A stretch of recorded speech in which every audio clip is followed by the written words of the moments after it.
conjugaison, concordance des temps, gros piège à éviter et vocabulaire. Voilà le menu du jour.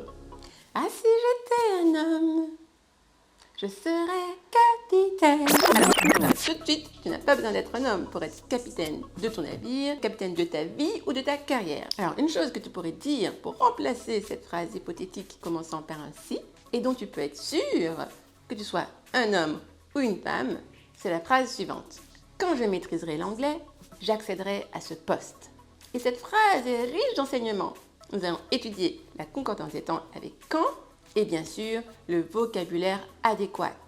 Mais avant ça, pensez à vous abonner. Alors, comme je vous l'ai dit, il y a plusieurs choses à étudier et surtout un gros piège à éviter. Dans cette structure, quand plus futur simple, quand je maîtriserai l'anglais, encore du futur simple, j'accéderai à ce poste, il faut en anglais absolument éviter le mot à mot parce qu'il ne fonctionne pas.